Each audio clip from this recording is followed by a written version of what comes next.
ছিল 1996 সাল। এক মধ্যবিত্ত পরিবারে জন্মগ্রহণ করে এক কন্যা সন্তান। বাবা মার একমাত্র সন্তান হওয়ার কারণে খুব আদুরে ভীতু ভয়তরাসে ছিটকাদুনি ছিল সে। ছোটবেলায় কেউ যদি রাগিয়ে তাকে কিছু বলতো, অমনি সে কেঁদে ফেলতো। বাবা মা মার ধরা তো দূরের কথা, কোনো দিন বকাঝকাও করতো না, কারণ সে সেরকম মেয়ে ছিল না যাকে বকা দিতে হবে। বড়দের সঙ্গে ঝগড়া করা তো দূরের কথা, কারোর সঙ্গে চোখ তুলে কথা বলেনি, বড়দের সম্মান করত। আমাদের ওখানে বিকেলবেলায় ছোটোবেলায় মাঠে খেলা করতে যেত, আর যদি কেউ রাগিয়ে দু একটা কথা বলতো, কাঁদতে কাঁদতে দিদার কাছে এসে বলতো, জানো তো দিদা, আমাকে এরম বলেছে। হ্যাঁ, আমি তার হতভাগ্য মামাতো বোন, আর ও আমার পিসতুতো বোন, আমার দিদি হয়। ছোটোবেলাটা কেটেছে একই সঙ্গে। ধরো, ওর ছোটোবেলার জামা কাপড়গুলো যখন ছোট হয়ে যেত, ও আমাকে দিয়ে দিত, বলতো, বোন পরবি? আমি বলতাম, হ্যাঁ দাও আমাকে। ছোটোবেলায় পঞ্চতন্ত্র হতো, রবিবার 10টা থেকে দেখতে যেতাম সবাই মিলে ভাই বোনে। ওদের বাড়ি গিয়ে মৌরি ভাজা খেতাম, জ্বালাতন করতাম। ওদের বাড়িটা ছিল মাটির ঘর, অনেক বড় বড় পৈটে, খুব ভালো লাগতো দুষ্টুমি করতে। সেই মাটির ঘর এত সুন্দর পরিপাটি করে সাজিয়ে রাখতো ক্যালেন্ডার দিয়ে, আর বাড়ি ঘরে ভর্তি কত রকমের ছবি, ওর ছেলেবেলায় ঘোড়ায় চড়া ছবি, ওর ছোটোবেলার কাটানো অনেক মুহূর্তর ছবি, সেগুলোই ঘুরে ফিরে দেখা হতো।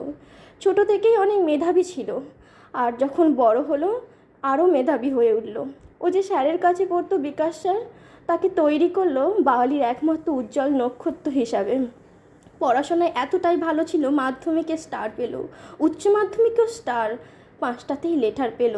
এত ভালো রেজাল্ট কি করে হয়? সবার বাবা মার একটাই কথা, হতে পারবি শুক্লার মতো। হ্যাঁ, নাম তার শুক্লা দাস। ঠিকই ধরেছ, সে আজ পৃথিবীতে নেই আমাদের কাছে।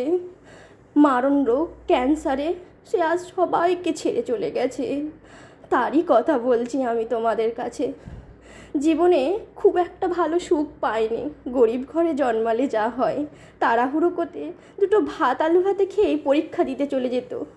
সত্যি কথা বলতে গেলে আমরাও ভালো করে সাহায্য করতে পারিনি যে তাকে। আজ দুঃখ করে কি আর হবে। ভালোবাসার মানুষকে সে বিয়ে করেছিল, হ্যাঁ, একটা অন্য ধর্মের ছেলেকে। সেই ছেলেটি এতটাই ভালো ছিল যে তাকে পড়াশোনায় খুব সাপোর্ট করত। পড়াশোনার জন্য বিয়ে করে MA পড়ালো, বিএড করালো, সমস্ত খরচাপাতি নিল। ভোরবেলায় উঠে দুজনে মিলে পরীক্ষা দিতে যেত চাকরি। দুজনের মধ্যে ভালোবাসাটা কিন্তু ছিল অটুট। ভগবানের সেই সুখটাও সহ্য হলো না, কারণ কেউ ওকে মেনে নিতে পারেনি, কারণ অন্য ধর্মে বিয়ে করেছে যে শুক্লা সবার চোখের নয়নের মণি, আজ সে খারাপ হয়ে গেছে, কারণ সে অন্য ধর্মের ছেলেকে বিয়ে করেছে। কি করে পরিচয় দিই যাকে? ঠিকই ধরেছ, কিন্তু সে যে সব জায়গা থেকে জিতে গেল, সে আজকে সবার চোখের মণি হয়েই থাকলো। এই যে আয়োজন দেখতে পাচ্ছ, এত বড় অনুষ্ঠান, সব ওর জন্য বৃথা। আজ এত সুন্দর দিনে ও আমাদের ছেড়ে চলে গেল। আজ সব শুনশান। বিএড কমপ্লিট করলো, MA করলো, আমরা সবাই ভাবতাম যে ও একটা চাকরি পাবে, বাবা মাকে দেখবে, আমাদের চোখে গর্ব ছিল সেই শুক্লাদি। আজ সে নেই। কি হলো এত পড়াশোনা শিখে? কি লাভ হলো? তুমি কি করতে পারবে? সেই যখন তুমি চলেই গেলে সবাইকে ছেড়ে, তোমার এত শিক্ষা তুমি কাকে দিলে? কি হলো তোমার পড়াশোনা, তোমার যোগ্যতা, তোমার এত রূপ, এত গুণ কোথায় তুমি ফেলে দিয়ে চলে গেলে বলো তো? আজ তোমার জন্য বাওয়ালি রাস্তা পুরো ফাঁকা হয়ে গেছে। তোমার পড়াশোনার কদর আর কেউ করবে না। তুমি কোথায় চলে গেলে বলো তো? তুমি যেখানে থাকে ভালো থেকো। আজ তোমার জন্য সবাই কিন্তু চোখের জল ফেলছে। তুমি এইরমভাবে চলে যেতে পারো না আমাদের ছেড়ে। তুমি ভালো থেকো সুখ।